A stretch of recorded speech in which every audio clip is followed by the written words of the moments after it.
নমস্কার বন্ধুরা, আমার চ্যানেলে আপনাদের সবাইকে স্বাগত জানাই। আজ আমি আপনাদের সাথে শেয়ার করব ঝিঙের একটা রেসিপি। ঝিঙের রেসিপিটা আপনারা অনেকেই অনেকভাবে বানিয়েছেন, তবে আজকে আমি যে ঝিঙের রেসিপিটা বানিয়েছি একদমই অন্যরকম। তাহলে চলুন রেসিপিটা শুরু করা যাক। এখানে আমি ঝিঙে এইভাবে কেটে রেখেছি, আর কেটে রেখেছি আলু, আর নিয়েছি আমি চিংড়ি মাছ। তো চিংড়ি মাছগুলো খুব ভালো করে পরিষ্কার করে আমি ধুয়ে নিয়েছি। এবার আমি এখানে নিয়েছি 1 টিস্পুন সর্ষে, 1 টিস্পুন পোস্ত। এবার আমি এটার একটা পেস্ট বানিয়ে নেব। এবার আমি একটা প্যানে দিচ্ছি সর্ষের তেল। তেল খুব ভালো করে গরম হয়ে গেছে। এবার আমি চিংড়ি মাছগুলো ভেজে নেব। চিংড়ি মাছগুলো আমি অল্প হলুদ আর একটু লবণ দিয়ে মেখে রেখেছিলাম। এবার আমি 1 থেকে 2 মিনিট চিংড়ি মাছগুলো ভেজে নেব। চিংড়ি মাছ কিন্তু খুব বেশি ভাজলে হবে না, তাহলে কিন্তু মাছগুলো শক্ত হয়ে যাবে।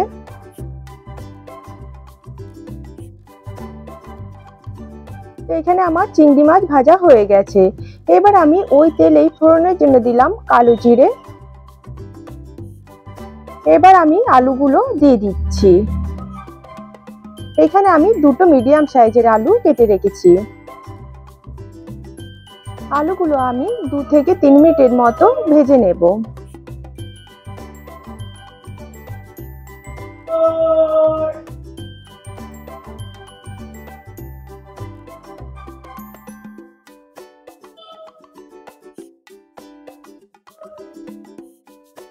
এবার আমি দিচ্ছি এখানে পেঁয়াজ। এখানে আমি একটা বড় সাইজের পেঁয়াজ এইভাবে ছোট ছোট করে কেটে রেখেছিলাম, সেটাই দিচ্ছি। পেঁয়াজ দেওয়ার পর আমি আবার 2 মিনিট ভেজে নেব।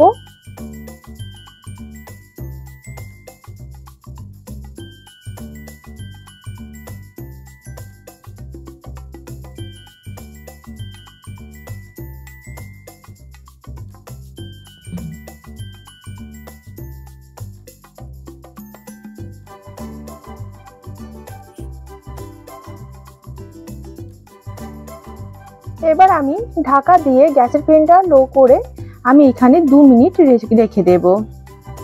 এইভাবে রাখলে কিন্তু আলুটা অনেকটা বয়েল হয়ে যাবে।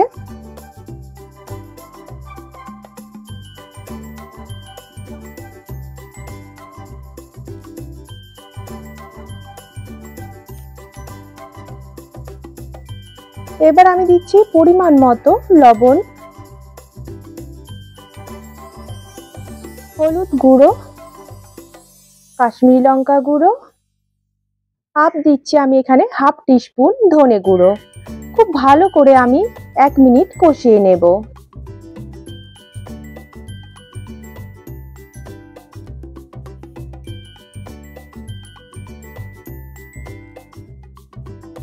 এবার আমি দিচ্ছি কয়েকটা কাঁচা লঙ্কা।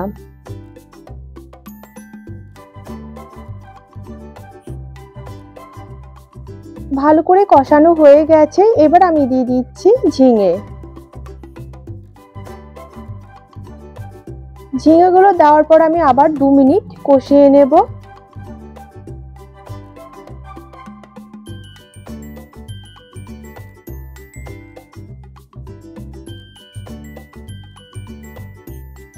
এবার আমি গ্যাসের ফ্লেমটা লোতে রেখে 5 মিনিট ঢাকা দিয়ে রাখবো।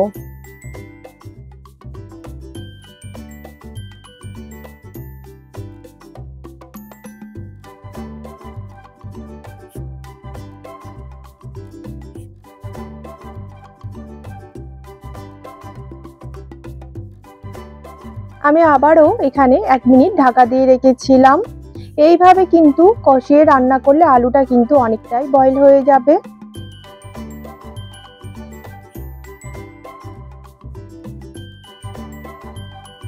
তো এখানে আমার খুব ভালো করে কষানো হয়ে গেছে।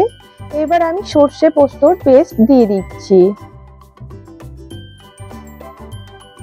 এখানে আমি একটু জল দিচ্ছি। জল দেওয়ার পর আমি খুব ভালো করে 2 মিনিট কষিয়ে নেব।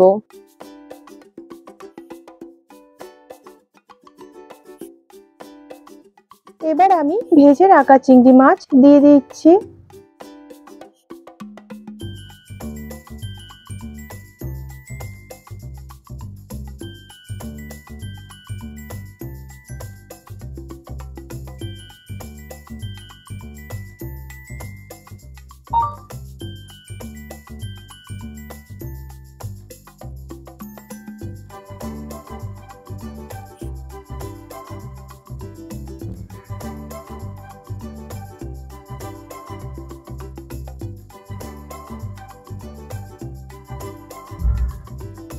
খুব ভালো করে কষানো হয়ে গেছে। এবার আমি অল্প পরিমাণে জল দিচ্ছি।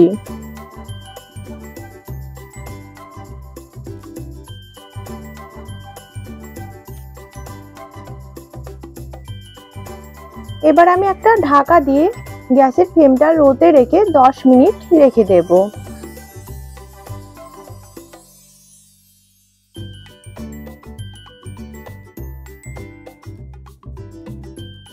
খুব ভালোভাবে সবকিছু বয়েল হয়ে গেছে।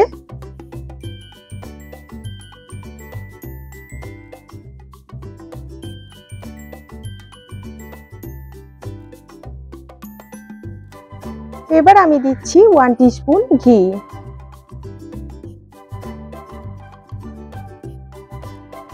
ঘি দেওয়ার পর খুব ভালো করে ঘি মিশিয়ে নেব।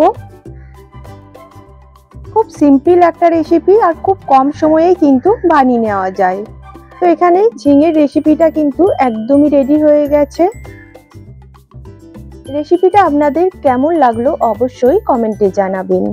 আর যারা আমার চ্যানেলটিকে এখনো সাবস্ক্রাইব করেননি, আমার চ্যানেলটিকে সাবস্ক্রাইব করার অনুরোধ রইল।